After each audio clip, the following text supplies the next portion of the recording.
There are bedded strata, and there are cross-bedded strata. I'm sorry to interrupt, Neff, but I gotta ask this question. Where do you get that music for your videos? I mean, damn, hun. It's mind-numbing, and I wouldn't be surprised if that's not part of your problem. Now, you need to put some rock into your videos, or some good jazz, or Hank Williams. Or, I got an idea, Beethoven.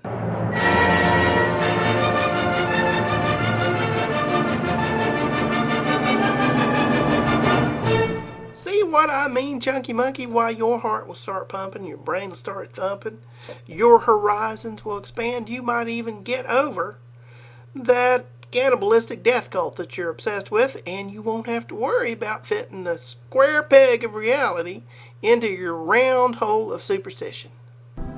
When we examine bedded strata, and often cross-bedded strata, we notice that they are most commonly organized by granule size.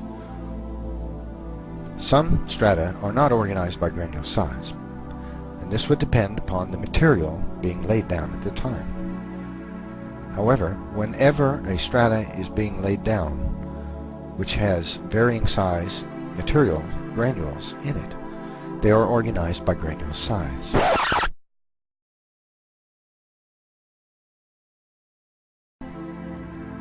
That is to say that at the bottom of the strata are the largest granules, and at the top are the finest. There's a gradation to it, from larger at the bottom to finer at the top.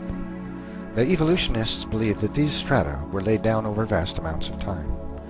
At the minimum, many thousands of years, sometimes tens of thousands, and often hundreds of thousands, and in cases millions of years. This is completely preposterous, as has been demonstrated already with hydrology experimentation. You know, Neff, I've had graduate level courses in hydrology, and I've read a lot of journal articles. I don't seem to recall that, but thank you for pointing it out.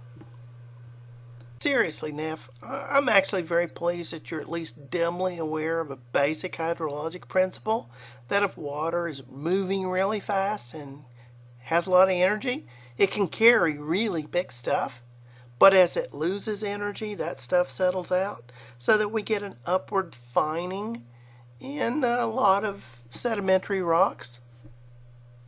Unfortunately, I'm not exactly sure how you imagine that supports your flood hypothesis. Because, Chunky Monkey, you seem to have missed the point that the sedimentary rock record of the planet is very complicated.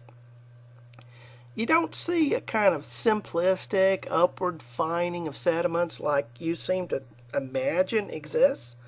Instead, we've got all kinds of different rocks representing all kinds of different sedimentary environments, and the record is many miles thick.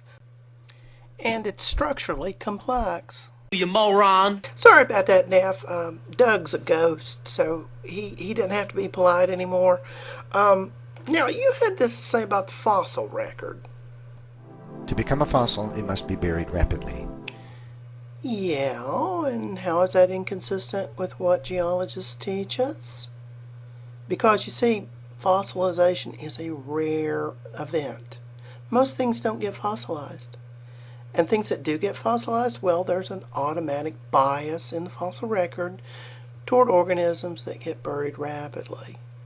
And there are all sorts of environments and events that can bury things rapidly.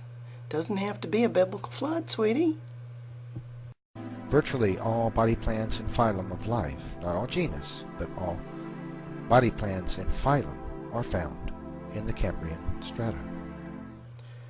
That bony fish you show, they didn't exist anywhere near the Cambrian, hon. I hate to break that to you. The truth is, because Cambrian creatures were slow-moving creatures, most of them ocean-going creatures,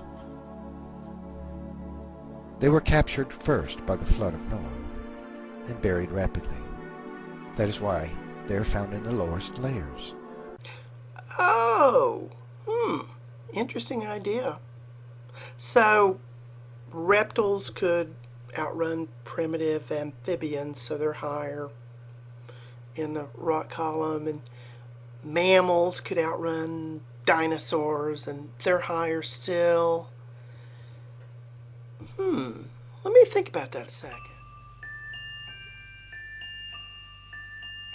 What can I say? Your logic is impeccable.